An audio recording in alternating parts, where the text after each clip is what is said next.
Hey everyone, welcome back. Today, we're diving into a story that's, it's pretty heavy. Yeah. It's the arrest of Darren Bell. Oh, wow. You know, the Pulitzer Prize-winning cartoonist. Right. The charges are really serious: possession of child pornography. Yeah, that's a big one. And for good reason. I mean, it raises a lot of questions, especially with Bell's reputation, you know? I know. I mean, this is the first African-American to ever win a Pulitzer for cartooning. Right. I mean, his work, like in the San Francisco Chronicle, for example, it's known for advocating for human dignity. Mm-hmm. And now we're hearing about all these videos 134. at his home. Yeah, it's unsettling for sure. Yeah, it's a lot to process. It is. So this NBC Bay Area article, Right. it mentions that some of this material is, it's described as computer generated. Right. AI child pornography. Okay, so that's where I need some help. Sorry. Like AI, I mean, it's being used for a lot of things these days, but Sorry. how does that even work?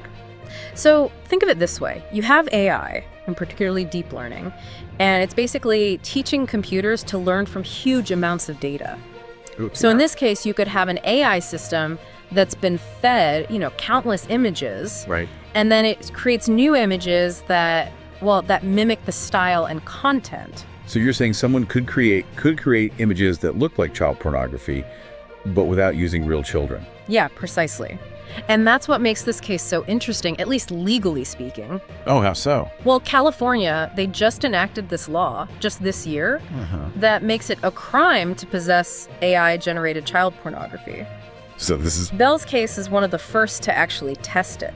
wow. It could set a precedent. So this could have implications well beyond this one case. Absolutely. What kind of legal challenges could come up? Well, one of the biggest is going to be defining what AI-generated child pornography even is. The technology is changing so fast. Right. It's getting harder to tell these fake images apart from actual photographs. And proving intent, right? No, absolutely. If there's no real victim, Right? how can you show that someone was trying to harm a child? Well, that's a huge question. Yeah. The courts are going to have to figure out. Yeah. Prosecutors will probably rely on things like browsing history, online activity, maybe statements from the accused to right. try to establish intent. Okay. But legally, this is new territory. So the article also mentions Yeah. that the National Center for Missing and Exploited Children Yeah, NCMEC. tipped off authorities. Yeah. So what does NCMEC actually do? Well, they do really important work. They work to prevent child sexual exploitation and to help find missing kids. Right. And they have this cyber tipline where anyone can report suspected child sexual abuse material online. So someone. Yeah, it's very likely someone, maybe even a tech company, Yeah. flagged something connected to Bell and reported it to NCMEC. So that's how they got involved. Yeah, probably. But the article doesn't say what exactly triggered that initial report, right? It doesn't, and that's a big unknown here. Was it an image? Was it like a pattern of behavior? What was it? That missing piece of info could be really important Yeah. to understanding this whole case. Absolutely. God, it's all so unsettling. I mean, on the one hand, you have this artist, incredibly talented, who's built his career on advocating for human dignity. Right. And then on the other hand, you have these charges. And this whole thing about the AI-generated material, it's just... It is. It's definitely a challenge it challenges our assumptions about of people. Especially people we see as role models. Yeah. So this new law, this precedent-setting law in California, Right. what are the larger implications for how we deal with AI-generated content, I mean? Well, that's the question, isn't it? We're dealing with tech that can create images that are almost indistinguishable from reality. And the law, it's still catching up. We have to reevaluate our definitions of harm, of intent, even of what counts as evidence. That makes sense. It's a whole new frontier, really. And with Bell's case potentially being a landmark case, it makes you wonder, Yeah. could this be just the beginning? It's possible. It's definitely a possibility we need to consider. Yeah. Law enforcement, legal experts. Yeah. They're going to have to stay ahead of the curve. The potential for misuse of this technology, it's very real. Absolutely. It's very real. So before we get too far ahead of ourselves, maybe let's talk about this new law Okay. that makes AI-generated child pornography illegal. What was the thinking behind it? Okay, well, to understand the reasoning behind it, Yeah. it's good to understand some of the arguments surrounding this kind of content. Okay, so what are some of the arguments for making this stuff illegal? Well, some people say that even though it doesn't show real kids being abused, it can still be really harmful. The concern is it could normalize, desensitize viewers to the horrors of real child sexual abuse. Okay. And potentially fuel the demand for, real child pornography. So the worry is it could lead to more real-world abuse. Right. But what about the other side? What are the arguments against making it illegal? Well, some people argue that it's a slippery slope, Uh-huh. that it could lead to censorship of other forms of expression. Oh. They're worried it's impossible to draw a clear line between what's harmful and what's not. Yeah. And that this law, this kind of law, could be used to suppress art, satire, or even legitimate research using AI. So it sounds like it's a balancing act It is. between protecting kids Yeah. and upholding free speech. Exactly. And that's where the debate gets really complicated because there are strong arguments on both sides. Yeah. There really are. And with this law being so new, Yeah. Bell's case is going to be, people are going to be watching it really closely, right? Absolutely. Because it could set a precedent Yeah. for how these cases are handled. Exactly. And it's going to force us to grapple with some tough questions about the role of AI, the ethics of it all, and the limits of free speech in this digital age. Yeah.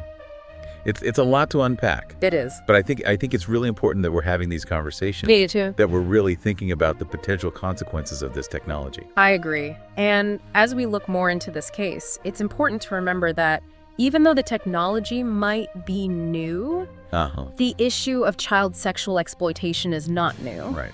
We need to keep being vigilant in protecting children and holding those accountable who harm them. Absolutely. We do. Yeah, it's definitely a sobering reminder for sure that we're living in a world where technology, it's constantly changing and the law is always trying to catch up. So let's shift gears a little bit and focus on the legal specifics Okay. of Bell's case. Okay. What are some potential defense strategies that his lawyers might use? Well, one thing they could do is challenge the search warrant. They could argue that there wasn't, enough probable cause to justify searching his home. Right. Or that the warrant was executed improperly. So they could try to get the evidence thrown out? Yeah, they could. But that seems risky. It is. It's not a sure thing. Especially if the prosecution has a strong case. Right. But it has worked in other cases. Mhm. And don't forget, the burden of proof, it's on the prosecution. Right. They have to convince the jury Yeah. beyond a reasonable doubt that Bell knowingly possessed child pornography. The defense, they just have to introduce enough doubt to make that hard. Okay, that makes sense. Yeah. It's still strange to me that Yeah. we don't know exactly what made the NCMEC flag Bell's account. Yeah. That missing information, it just seems so important. It is. It could tell us a lot about how strong the prosecution's case is. I mean, was it just one image? Was it a pattern of activity? Right. Like, we're looking at a puzzle, Yeah. but some of the pieces are missing. Right. We have these disturbing allegations, but we don't have the full picture. It's true, and that's why it's so important to be careful about jumping to conclusions. Of course, due process it's essential. Yeah. But I keep thinking about Bell's work, Right. his advocacy for human dignity. Right. I mean, if these allegations are true, it feels like a betrayal, Yeah. of the trust he built with his audience. It's a jarring contrast for sure, and I think it raises a bigger question about how we separate an artist's work from their personal life. It does. Can we still appreciate the art, Yeah. knowing that the artist might have done something horrible? It's a question people have been asking for centuries, and there's no easy answer. It's a question that feels especially relevant now, right, with social media. Oh, I absolutely. mean, we know so much You do. about artists' personal lives, Yeah. more than ever before. And it makes you think, does knowing more about an artist help us appreciate their work? Or does it actually take away from it? That's a good question. I think it depends on the person and the situation. For some people, knowing about an artist's bad behavior, their transgressions, it might make it impossible to enjoy their work. But for others, it might make it more complex or even help them understand the art better. It is a reminder, though, that art reflects the human experience Yeah. in all its beauty and all its ugliness. Right. And sometimes those two things, they go together They do? in ways that are really profound, Yeah. but also really unsettling. Yeah. You got a point there. We often try to put people in boxes, good or bad. But most people are somewhere in between. Right. Artists are like everyone else, Yeah. capable of great things and Well. terrible things. And we should never idolize anyone. No. Because ultimately we're all flawed. But it doesn't mean we should just dismiss someone's entire life's work Right. just because they've done something wrong. It's about finding that balance, holding people accountable, but also recognizing the complexities Right. of being human. Yeah. This case has started a lot of conversations It has. about the role of artists, the impact of their personal lives. Yeah. But it's also important to remember the potential victims in this case. Of course. They deserve our attention and our support. Absolutely. Child pornography, it's a terrible crime. Yeah. And it caused a lasting trauma to its victims. And regardless of what happens in this case, right. we have to keep raising awareness We do. and working to protect children yeah. from exploitation. We do. Absolutely. And as technology keeps advancing, we need to be even more careful about the ways kids can be harmed online. This case, with its focus on AI-generated content, I mean, it's a pretty stark reminder that the digital world, well, it can be a source of opportunity, but it can also be a breeding ground for new forms of abuse. You're right. It's not enough to just react to new threats. Okay. You have to be proactive, and anticipating and addressing the potential harm from these technologies. Before they become widespread. Yeah. And that requires it requires open and honest conversations about the ethics. About the ethical implications Yes, exactly. of these advancements. Yes. So, speaking of ethical implications, Okay. let's go back to this California law, the one that criminalizes AI-generated child pornography. Right. I mean, it seems like enforcing this law Yeah. could be really difficult. It could be. One of the biggest challenges is proving Right. that an image or video was actually made with AI. Right. And as the technology gets better, it's Yeah. going to get harder to tell the Yeah. difference between real and AI generated content. So how do you even prove that? It's tough. You'd need some pretty sophisticated forensic tools Right. and expertise. And that's one of the arguments against this law, isn't it? It is. Critics say it's going to be really hard to enforce. Mm. And it could lead to people being wrongly convicted. It does seem like, I don't know, like there's a risk of going too far, Yeah. especially with how fast AI is developing. That's a valid point. It shows why we need to be careful Yeah. when we're making laws and policies to address these new challenges. Mm-hmm. And what about intent? I mean, if it's not showing real children, Yeah. how do you prove that the person meant to harm a child, or that they got sexual gratification from the material? That's a big question. Legal scholars are still debating it. Oh, wow. Some say just possessing it should be enough to show intent. Okay. Others say prosecutors need to show a clear link Mm-hmm. between the material and the person's, sexual desires or actions. So proving intent in these cases, it could be really, really tricky. It could be, and it's likely to get even trickier as AI gets better and better at blurring the lines between reality and, fake stuff. So this case is already bringing up so many questions. It is. About art, about ethics, about the role of technology in our lives. Yeah. But what about the specific legal precedents that could be set by the outcome of this case? What could those be? That's a good question, and one that legal experts are paying close attention to.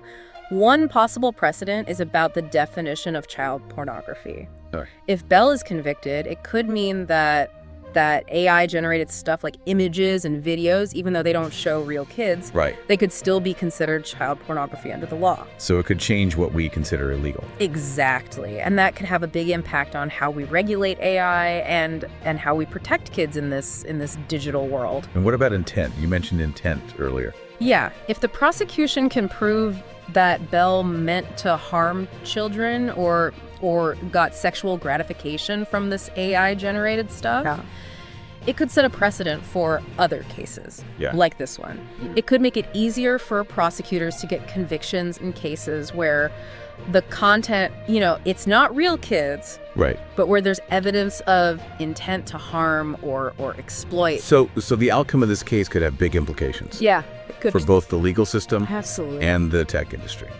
Absolutely. It's pushing the boundaries of how we understand crime, Right. technology, even reality itself. It is. It's a lot to think about. It is a lot to think about. I mean, we've been talking for a while, we have, and it yeah. feels like we're just scratching the surface Yeah. of all the legal and ethical questions here. It's true. This case, it's forcing us to face some uncomfortable truths about our society and how fast technology is changing. Yeah. And it needs careful thought and debate. As we try to figure out how to handle these new challenges. Exactly. And before we move on to the next part of our deep dive, Okay. I want to just acknowledge that this is a tough topic. Yeah. Some of our listeners might be, feeling a little overwhelmed by all of this. All right. It's important to take breaks if you need them and to reach out for support if you're struggling with this stuff. Yeah, and we'll put some resources in the show notes. Okay, good. For anyone who wants to learn more about preventing child sexual abuse or how to get help for themselves or someone they know.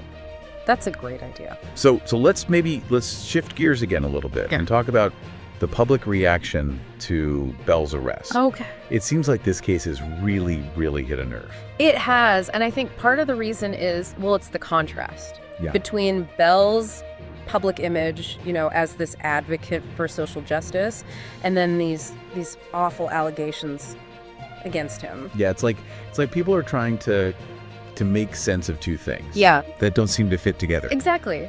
It makes us face the fact that even people who seem to be, on the right side of things can do terrible things. And there's been a lot of debate online about I've seen that. whether you can even separate an artist's work from their actions in their personal life. That's an old question. Yeah. And there's no easy answer. Some people say you should judge art on its own, Right. regardless of who made it. Mm-hmm. Others say an artist's life always influences their work. Right. And you can't just ignore it. Yeah. It's a tough one. I think it comes down to personal preference, It probably does. but it is important to be aware of potential bias Yeah. when we're looking at art. Mm-hmm. We might be more likely to dismiss something if we think the artist is a bad person, Right. even if the art itself is really good. You're right. It reminds us that we all have our own baggage, our own experiences and perspectives that we bring to art. And it's a reminder that we shouldn't judge someone's whole body of work Right. based on one thing they did. I agree. People are complicated. Yeah. We all do good things. Right. And bad things. And even when we're condemning someone's actions, Yeah. we're not condemning the whole person. Right. So this case, it's definitely brought out a lot of strong feelings, It has. but it's important to be nuanced and to not rush to judgment. I agree. We need to let the legal process do its thing. Yeah. And be open to the possibility that the truth is more complicated than we think. Absolutely. And as we continue to grapple with this whole situation, it's important to remember the victims Yes. of child sexual abuse. Yes, their voices need to be heard. Yeah. And we need to make sure they have the support they need to heal. And to seek justice. Absolutely. This case has shown how important it is It really has. to talk openly and honestly about tough topics like child sexual abuse, the ethics of AI, the role of art in society. I couldn't agree more. And as we move forward, Yeah, we have to be willing to question our assumptions, we do. to listen to different viewpoints, Yes. and to work together to create a safer, Yeah, more just world for everyone. absolutely. Now, before we move on to Oh. the last part of our deep dive, Okay. again, this is a heavy topic, It is. and some listeners might be feeling overwhelmed. Right. It's okay to take breaks Yeah. if you need them. And don't be afraid to reach out for help if you're having a hard time with this stuff. Yeah, and we'll include some resources in the show notes for anyone who wants to learn more about child sexual abuse prevention or get help for themselves or someone they know. Good. That's a great idea. We can all do our part to protect kids and make sure they have what they need to thrive. It's definitely been a lot to think about, for sure. It has been. And you've raised some really important points about the broader context of this whole case. I guess as we start to wrap things up here, Yeah. I'm wondering about the lasting impact of this whole situation. Yeah. What do you think the key takeaways will be, especially as this case keeps going? Well, it's tough to say for sure. Yeah. But I think this could be a real turning point, Uh-huh. especially when it comes to how we see AI and how we regulate it. How so? Well, it's really putting a spotlight on the ethical side of things. Right. We're not just talking about AI theoretically anymore. Mm. We're seeing how it can be used to create things that are incredibly real Yeah. and potentially very dangerous. And the fact that it's all happening in the context of child pornography, Right. it makes it that much more urgent. It does. This case is making us ask some tough questions about where we draw the line Right. when it comes to this AI-generated content. Wow. It's a conversation we need to have. Absolutely. And it seems like this case is really, it's pushing the limits of our legal system too. It is. We've already talked about the difficulties of proving intent Yeah. and even defining what child pornography even is in the age of AI. Right. Do you think this case could actually lead to changes in the law? I think it's very possible. We're already seeing lawmakers trying to figure out how to regulate AI Right. in other areas like self-driving cars, facial recognition technology. This case could push things even further and lead to, more laws about AI-generated content in general. So even if Bell is found not guilty, this case could still change how we approach AI and how we regulate it. Absolutely. The legal outcome might be less important than the bigger conversations it starts Yeah. about AI's role in society, the ethics of it all, the potential for good and bad. This whole case has been a real reminder that technology, it's changing so fast. It is Sometimes our laws and even our ethics just can't keep up. That's true. It feels like, I don't know, uncharted territory. It is in a lot of ways. And that's part of what makes this case so interesting and so disturbing. It's forcing us to deal with these changes head on. And it's not just a theoretical discussion anymore. No, it's... I mean, these issues are having real consequences They are. for people like Darren Bell. Yeah. And for all of us, really. It's a story that's still unfolding, for sure. And it's one that we're all a part of. Absolutely. As we move forward, I think it's crucial that we talk openly about the future of AI, the ethics of it, what steps we need to take to make sure it's used for good. That means listening to different perspectives. Oh, absolutely. It's easy to just stay in our own bubbles, especially online. But if we want to find solutions that work for everyone, we have to be willing to step outside our comfort zones and listen to people who think differently. That can be hard. It can. But it's so important. Yeah, it's how we find common ground and work towards a better future. Absolutely. So as we wrap up this deep dive into the Darren Bell case, what's one thing you hope our listeners will take away from all of this? I think the biggest takeaway for me is that we're at a crossroads with AI.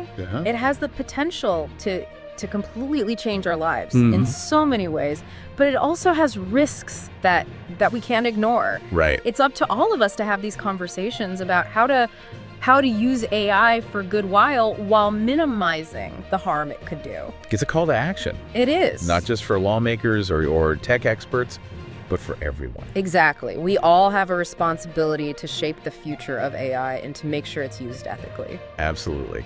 Well, on that note, we're going to wrap up this episode of The Deep Dive. Thanks for joining us on this journey into a really complex and challenging case. It's been a pleasure. And we hope it's made you think about the role of AI in our world. I hope so. And to our listeners, please keep the conversation going. Share your thoughts, ask questions, and stay engaged with these important issues. Until next time, keep learning, keep exploring, and keep diving deep.